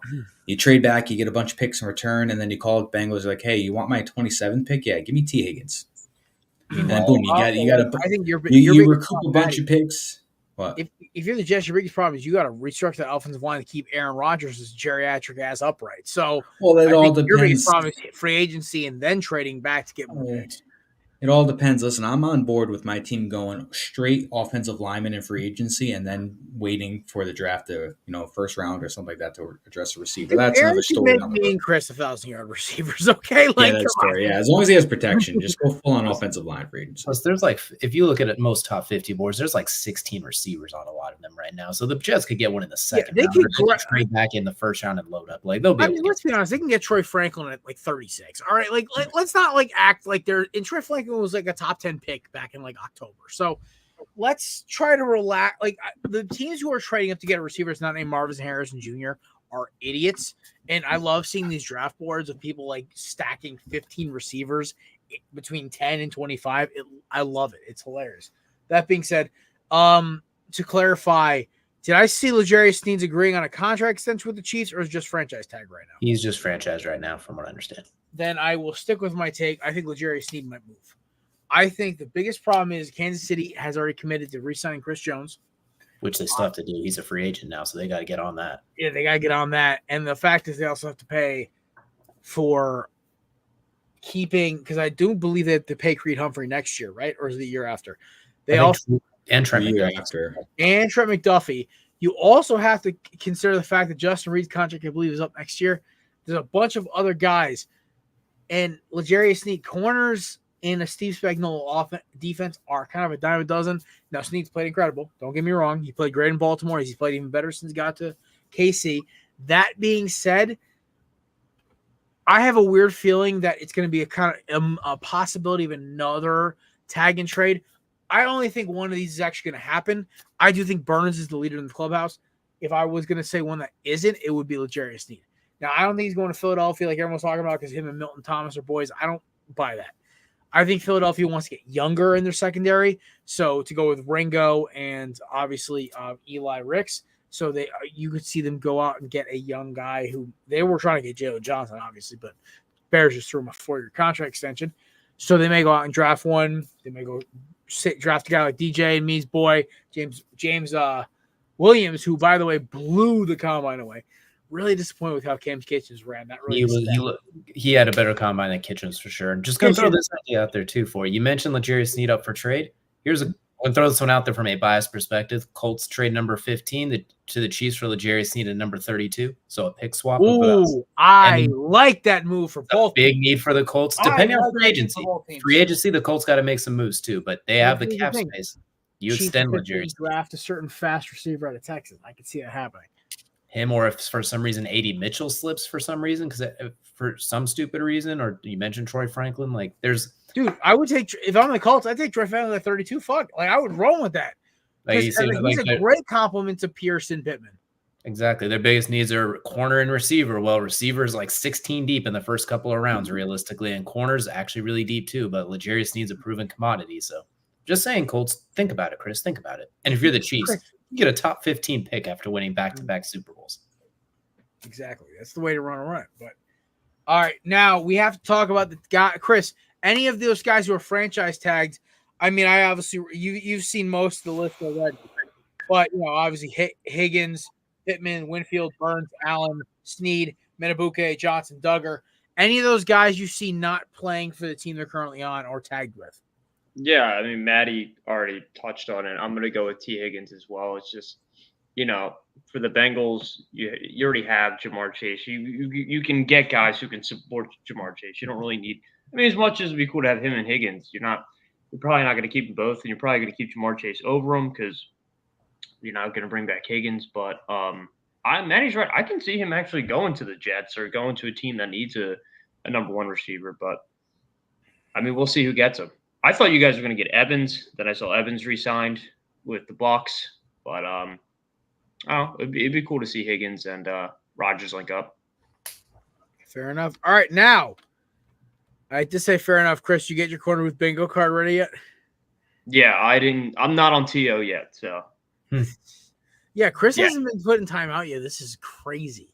Well, season 11, I'm like, you know what? I got to be more mature, more classy. I also didn't curse for the first 20 minutes of the show either. Like, can we let that sink in for a second? No, because you made up for it real quickly after that. In minute 21, you made up for it real quickly. What did I say in minute 21? What didn't you say in 21? It was 21. I don't remember. It was so vulgar. I don't even remember. All right. So, time for the chopping block. These are the players that got cut, by the way. We're going to start from the bottom, and we'll move our way up. Shaq Barrett, Avonte Maddox. That one shocked me. Actually, not really. Kevin Byard. That one made me laugh. CJ Uzomah, JC Jackson. Shocker. Alexander Mattison. Who? I was kidding. Xavier Howard, Eric Kendricks, Marquez Valdez-Scantling, Eddie Jackson, Russell Wilson. Shocker. Quandre Diggs, Jamal Adams, Justin Simmons, Trey White, Jordan Poyer. Yes, hi, Chris. I saw your name on there. Chris with the fucking notepad writing hi, Chris. Fuck you. All right, gentlemen, any of these cuts surprise you at all? Because right now I'm reading through every single one. The only one that even partially surprised me. God damn it, Chris. I didn't do anything. The only one partially surprised, it's a late notification. The only one partially surprised me was I'm surprised. Also, didn't Micah Hyde, they let him go. They didn't even try to resign him. So basically the defensive backs for the Buffalo Bills are my boy from the U, Jaquan Johnson. I think it's Taron Jackson, and then Kira Elam. That's it. So I think the most surprising was I was really surprised they let go of Eddie Jackson. I figured they would try to restructure him in Chicago. That being said, and also Shaq Barrett, that one kind of bugged me. I'm like, really? All right. Justin Simmons got me. Justin Simmons is like the big cake. I was like, real? But then again, I think the Broncos are the new Raiders where they're going to be ass for the next decade because them hiring Sean Payton was the dumbest thing they could have fucking done. I am a firm believer Sean Payton was an overpaid jackass who capitalize on a Hall of Fame accurate quarterback at a garbage franchise, having one good run and then a okay run of division titles in a bad division. He had an That's onside kick in the second half. Genius. Basically, if they don't get that onside kick, we're not having this conversation about Drew Brees being a Hall of Famer.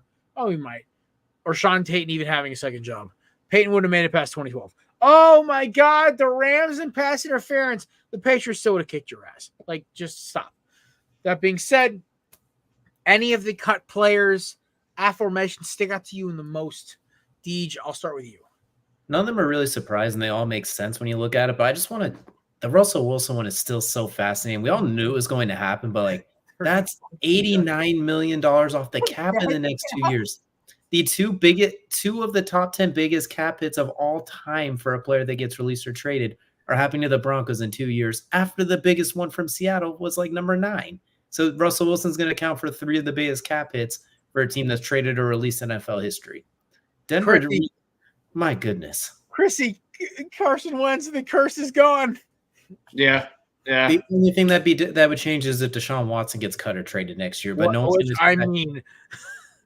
going to take that contract. So. I know nobody's touching that contract. He might. I think Jimmy Haslam might just push him off a bridge. There, you know what? Lake Erie is right there. Just slingshot, give him a Viking burial, whether he's alive or not. Right.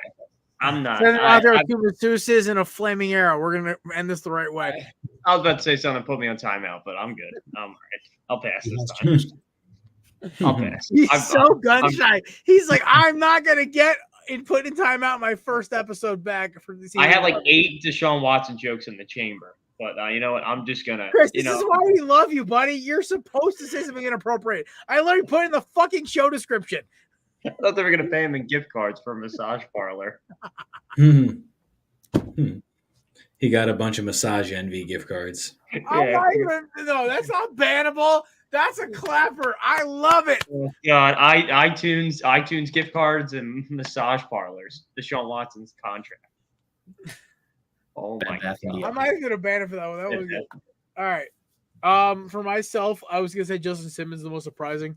Avonte Maddox shocked me. I don't know. I thought a restructure was coming, but I guess they were like, apparently he might come back anyway. They did it as a formality, and they said, listen, if you get a better contract, we can't stop you, but we want to bring you back. Is allegedly what they said. Now I don't know if it's gonna happen, but I think if that happens, him and Dallas Goedert can't be roommates anymore for the 12th straight season. Yeah. Maddie, you got one for me? Or Chris? Yeah, I'm not surprised with CJ Uzomah. Watching him run and catch the ball, it's like watching Giancarlo Stanton around third base to go home. It's just so slow. He just had to go. How is he the Super Bowl? I don't get it. It saves us a handful of millions of dollars in the cap space or whatever. I think we're up to 20-something million right now. But he was my least surprised to see get cut. I'd have to go with Jordan Poyer, I guess. I mean, I saw the Bills cut Trey White. They cut Micah Hyde. And so now you don't have any of your top 3 secondary backs on your roster right now. It really makes me feel like, I mean, you saw all the guys Miami cut, like Christian Wilkins and Xavier Howard and everybody else and Jerome Baker. It really feels like the division's wide open, which is really nice to feel in March. We'll see how I feel in September. But Jordan Poyer has to be the most surprising to me just because, like I said, you get rid of Trey White, you get rid of Micah Hyde. Jordan Poyer is the face of that defense besides Matt Milano right now, and then you cut Jordan Poyer. So it's just that's the first time we're not going to see that safety combo in a very long time in Buffalo. Fair enough. Chrissy, wrap us up, and then we'll get into, obviously, Swagoo's bets and then McAfee versus Stephen A. So we're already running an hour and a half at this point. So, boys, we're going to steer through it. Let's go. All right. So I was just going to, the Justin Simmons thing, you were top of the notch with that. I want to build off the Maddox thing. He's hurt all the time. So it's like that's his problem. Yeah, so it's like a torn pec's like the most what the fuck injury of all time. Yeah, I went to the Vikings game last year where he tore the Eagles and Vikings game where he tore his pec, and I'm just like, I wasn't surprised. I'm like, dude, when's this? Like, I'm not even mad that he got caught. I'm just like, it's whatever. I mean, he'll probably be playing for the Eagles next year anyway. He might just be our 4th corner now because I honestly think our starting defensive back corner next year, if we don't draft a corner, is Slay, Ricks, and Ringo, and then we might draft a guy. Because honestly, I swear to God, I think Keely Ringo played himself into having a starting spot next year. His one bad play was giving up that game-winning touchdown against, I believe, Seattle. I can't remember. Or no, maybe it was it was against one of our 15 fucking losses at the end of the year because Brian Johnson deserves to get his head put on a spike. That being said, all right, Maddie, your time to shine, brother. We're going to do a rapid fire edition because we did not prep our time well for the season premiere of this is time for Betting with Swagoo, presented by Candidates. Promo code BLACK 20% off. So, buddy, we're going to hit a couple quick ones, quick out of here, and then we'll roll out with McAfee versus Q&A. And I'm going to go eat food because at that point I will be starving. All right. Well, to make it quick, betting with Swagoo, bet with caution. I don't always win, but when I do, I win with Dos Equis. So stay thirsty. We are not sponsored, by the way, so don't copyright that. So I had a bunch of these written down. Some of these games might have already been wrapped up or starting up. So I want to shout out to Dan Gamble AI on Twitter. If anybody else follows that guy, he does bets based off of AI generated algorithms. And he put one out that I actually thought was actually really interesting. So I want to credit him before I read this one. Duncan Robinson over 21.5 points, rebounds, and assist combo. So he averages in total 15.8 overall between the three. So obviously you're like, why would I take that number when he averages way less than that? Well, Dan's reasoning was Tyler Hero is out for the year, and they're playing the Mavericks. The Mavericks allowed the third most points per game, fourth most rebounds per game, and the fourth most assists per game. So, that is freaking stats galore for anybody you want to take for that combo. And the last time I checked, I heard he was having an amazing start to the game. So that seems like it's a pretty good given right there. Moving on to some more basketball. Steph Curry, 4+ assists. I know I said to take that last time. I was way wrong, but he averages 6.4 per game. So 4+ assists seems pretty safe to me. So I would take that one.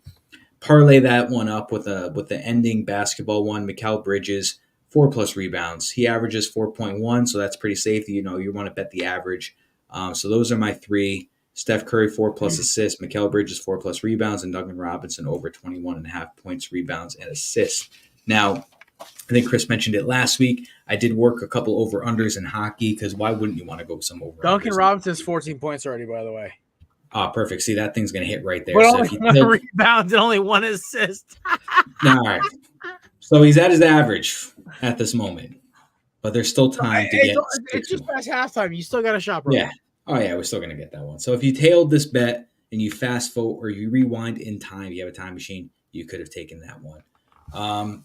So I got some over-unders in hockey. I got 3 games for you. Bruins and the Maple Leafs. I'm taking the over on 6.5 total goals for the game. Both Bruins and Maple Leafs average anywhere from 3.28 to 3.61 goals per game. You add that up, that's over the 6.5 mark slightly. I would take the over in that one. You got some high-scoring teams right there. The next ones, we're going to go some unders. I know life's too short to take the under, go over, but with these, I wouldn't do it. You got the Devils and the Blues. The Devils average 3.31 goals per game. The Blues average only 2.82 goals per game, and that line is 6.5. I would take the under. This to me screams a 5-2, not a 5-2, a 3-2 game right there. So I would take the under. I bet you they score about 5 goals. And then that last one, I got some Northeast teams. Team right here, New York Islanders and the San Jose Sharks. I'm taking the under on that one. Under 6.5 goals. I mean, the Sharks just barely score fucking points a game. They average 2.1, goals per game. Islanders average 3 on the dot. That's going to be a low-scoring game in my opinion. So let's take the over on the Bruins Maple Leafs game, the under on the Devils Blues, and the under on the New York Islanders and San Jose Sharks, and that'll wrap up our hockey bets with Swagoo. If you win, great. If you don't, do not come for me. I will not answer the phone. Anthony will bite you. That being said, all right, we appreciate your shout to Candidates promo code 20% off. All right, we're gonna finish off strong. Deej, Matt, Chrissy, I appreciate you guys standing strong. A little bit after usual our timing. Deej, thank the missus for me for letting me keep you for an extra 10-15 minutes. That being said, we'll finish off with the last topic of the day. So allegedly there is a beef between Patrick McAfee, the saint of all things podcast, versus the most overpaid employee at ESPN, Stephen A. Smith. My issue with Stephen A. Smith is the fact that his whole shtick is that he hates the Cowboys and he's loud and obnoxious. That's it. I love Stephen A. back in the early days of ESPN, back when he was like, before he became the highest paid. Now he's just, I can't stand him. But everyone knows my love of Pat McAfee. He's the only reason I still do podcasting. I listen to your show every day. I am old bias here. Pat is my dog. I know people who actually have met Pat, and they said he's one of the nicest people they've ever met. I've actually had an interaction with Stephen A. before. Very nice guy for what I've met. Now, the problem is that when I hear from people who work in the industry, there's a difference. Pat McAfee is exactly who you see on screen. Stephen A., it's 50-50 which one you're getting, allegedly. This is all hearsay I hear from people I know who worked at ESPN, worked in New York, or in the media scene when he was down there. In my lifetime, I've known a lot of people who have been in the industry. So what I come to know is that allegedly they're working on a project together. Pat McAfee called him a motherfucker or whatever. Like, oh my God, Jared Curse. There's a shocker. That being said, I don't know where this beef is, but allegedly it's all over the internet now that McAfee and Stephen A. Smith got in a very vulgar and very angry argument. And this doesn't surprise me. Now, this is going back on Clay Travis reporting from Outkick the Coverage. Listen, political aside, they do have some interesting content. So, I mean, listen, so does MSNBC. I'm not going to fucking knock them either way. That being said, they did a report on the fact that Stephen A. wasn't happy that McAfee's the highest paid employee and he wants to be paid more. There's rumors going on about that. McAfee's show is, I believe, either the second highest or even highest rate show at ESPN. The only person who's getting hit harder by Stephen A. is freaking Skip Bayless, who, obviously lost Shannon Sharp in his show Tailspin like a Japanese Zero during World War II. That being said, I'm going to take the side of Pat McAfee. And I don't know what the fuck's going on, but apparently McAfee's now been banned from First Take, which definitely makes me think that this is not going to go away. And I have a weird suspicion that Pat McAfee, his time at ESPN may not be as long as we hoped. I think he will find another partner very fast because he's a great commodity, a great entertainer, and his show sells and it works, and he has a great formula. That being said, whether it's the stuff with whatever dickhead suit he got in a fight with before, or Yorgi, or the Forbinson dickhead, whatever his fucking name is, some schmuck who nobody knows his name who makes way too much money to fuck up ESPN, and now with Stephen A. I'm done ranting about this, obviously, but I have a weird feeling that McAfee and ESPN, we may be seeing the beginning of the expiration date, only because McAfee's brand is so big, his following is so big, he has a backing wherever he goes. Whereas with ESPN, it's a sinking ship that they plug the hole with McAfee. They're always going to have a commodity and a brand, but it'll never be as powerful as it was when we were all kids. DJ, you've been sitting there patiently, quietly. I'll start with you. What are your thoughts about this whole thing? I'll preface it by saying I don't really watch either of their shows currently, so I don't know how things have changed or anything like that. So I'll preface it with that as well. But less cursing from McAfee. That's about it. Oh, okay. Well, then that's just. But basically, as the former Colts fan, I'm never going to be like, boo, Pat McAfee. He was the boomstick. And from one of the people I've met who actually worked with Stephen A. Smith a little bit back in the day, he's kind of a dickhead to the staff. So, I'll kind of leave it at that. Like there's two sides to there's three sides to every story. There's one side, there's the other side, then there's the truth somewhere in between. So I'm curious to see what caused it.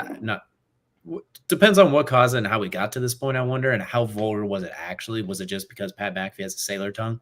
Or was it actually heated back and forth? That's what I'm kind of curious about too. Like, as a graduate of the Pat McAfee School of Podcasting, I will agree with that one. That also being said, what I've heard about Stephen A. He's great to his fans, terrible to staff. That's what that's the rumors I've heard. I will never reveal who I've talked to, but I do, because I'm from Connecticut. I know a bunch of people work for ESPN. I know a bunch of people have interacted with the person we were referring to, and they have told me certain things. I've also heard, here's the weirdest one, right? I've heard Skip Bayless to like his staff is the nicest person you're ever going to meet. weird as shit. He's a weird motherfucker, but he's very nice. I also heard Colin Cowherd is very friendly and very nice too. It sounds like I've heard the same thing with both of them. Like Skip's honestly just a hateable character, but a decent human, basically, is what I've heard about him. Whereas Steven was, if you working with him is the problem. It's like he's been hard to work with. Someone I talked to who worked directly with him said he was a diva and a pain in the ass and that sort of thing. So my guy who I knew worked with him when he was in the papers, and they just said he's a diva. He knows he's got a star on his back, and he knows he's going to make a huge impact. Oh, by the way, Drew Tranquil just signed a 3-year extension, $19 million with the Kansas City Chiefs, according to Rap Sheet. So good move. I will perhaps start that by saying I've never met Steven myself or any of these guys, so this is all he's here. I kind of half met Steven, but he seemed very nice when I met him. So yeah, so I will keep that as this is all perception. He might be wonderful, like you said. He might not be a dick to the staff, but I'm the person I've talked to who said that. I take their word for it until proven otherwise. Matt, Chris, what do y'all think? Okay, Jared's gone. All right.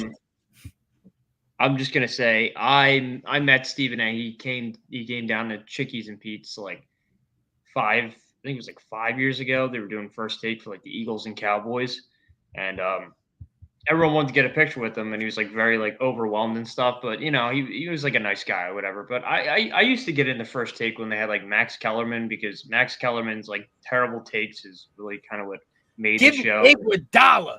Yeah, and then Stephen A would just be like, "Are you serious?" Like that was entertainment. Now it just stinks. It's just like Kendrick Perkins just rambling about Ron or the like it's just fucking stupid, dude. And I watch him tweet. He just doesn't make sense when he talks. I don't know, man.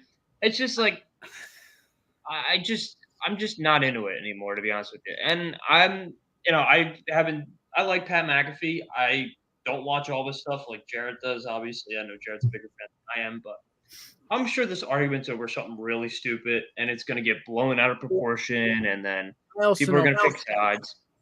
I know Pat's brand is an acquired taste. His working style, his boys, the way he operates, it's an acquired taste. Traditional media, he even said, by the way, if you want to see an amazing interview, I'm not plugging this podcast, but because I wasn't a fan of theirs.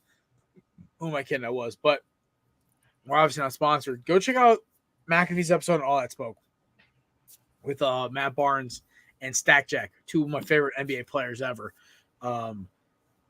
Amazing interview, by the way. And McAfee talks a lot about his influence in the industry, what's happened, what he's seen around him.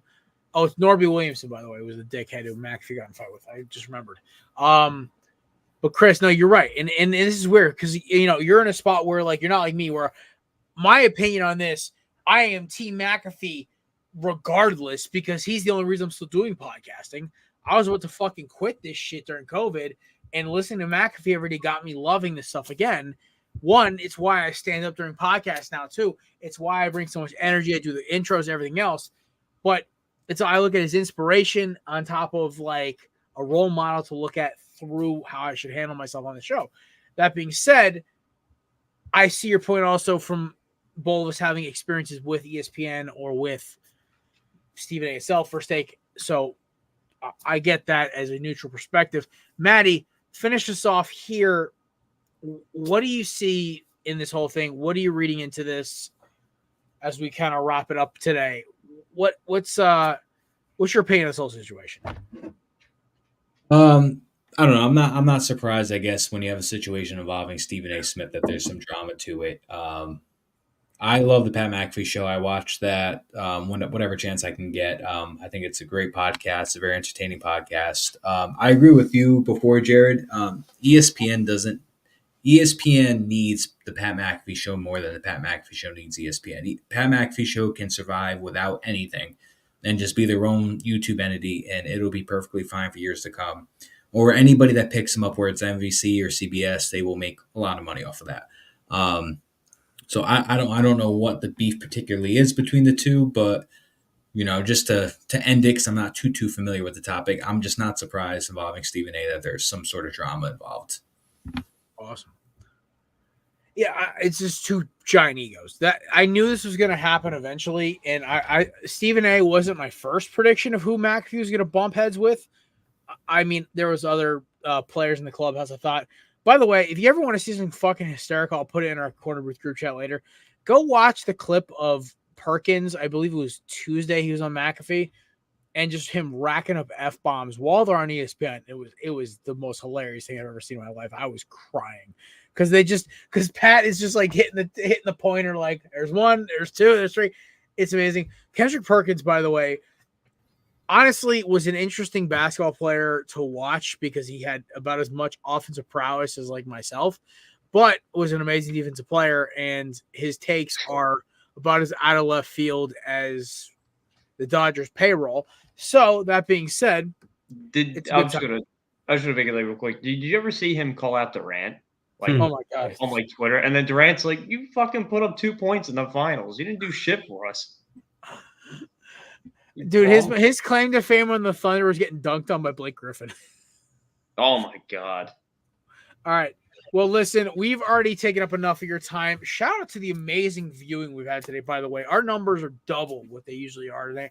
I don't know if it's because of our season debut or the fact that we had Subbi, DJ, or the fact that Matt and Chris were so handsomely dressed. That being said, I appreciate all of you. It is season 11 of the Corner Booth. I would have not have done this without every single co-host I've had since episode 1 to now. I believe we kick off episode 282 is what we have on Monday with me, Matt, and Chris. That being said, Matt and Chris, you guys are amazing co-hosts. I appreciate everything you guys do for this show. You guys are the best teammates I've ever had. That being said, also DJ as our mercenary fourth teammate coming on weekly. We appreciate you rolling through with us as always. I hope your experience at the Corner Booth the last season and a half as our resident version of AJ Hawk has kind of been a fun experience to you. You and Kelsey are the closest thing we have to brothers on this show. We both love you both dearly, and we love the High Low Sports Podcast. We appreciate you having me on last week. We hope we can keep working collaboration with you. That being said, thank you to Belly Up Sports for putting up my bullshit for the past 6.5 years or 5.5, what the fuck it is at this point. I'm the third longest tenured employee, and the other two guys in front of me are the fucking owners. That being said, this has been the official kickoff of season 11 of the Corner of the Podcast. DJ, where can we find your amazing content?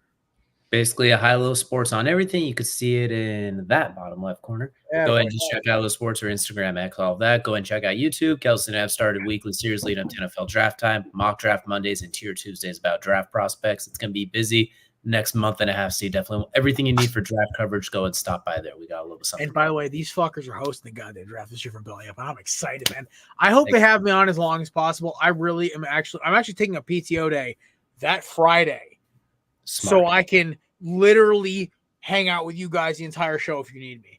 If you guys need a third host, I'm here because the NFL draft, Matt and Chris know this, it's like fucking religion to me. It's my favorite time of year besides free agency and obviously NFL kickoff.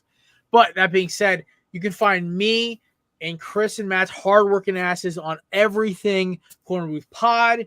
Chris runs our Twitter. Matt runs our IG and TikTok. I assist with both. I'm more of an operations background guy because also I have the grammatical accuracy of a drunk cowboy from the 1860s. That being said, gentlemen, Chris, you're the best. I love you. Weird Off with Lip Off, his debut today was amazing. Maddie, another great gambling, betting with Swagoo. Awesome. Shout out to Subbi and Theater and College Hoops for another great edition of College Basketball for Dummies. Folks, shout out to our sponsors, candidates.com, promo code BELLYUP20 for 20% off. SeatGeek, promo code BELLYUP Sports for $20 off your initial purchase. And Marlboro's Belly Up 15 for $15 off at checkout. We will see you guys on Monday for the first episode of Corner Booth Season 11, the actual podcast, not just live shit. You can follow us on all things Corner Booth, all over TikTok, social medias, anything. And we hope you have an amazing weekend. We will see you Monday, and then Thursday we will have, of course, the March Madness kickoff, NFL free agency, Jared's birthday, St. Patrick's Day special, which hopefully we can have DJ, Kelsey, Scott, Kevin, and myself, and the two knuckleheads below me who are the best co-hosts I've ever had. We appreciate you stopping by. Have an amazing weekend. Deuces.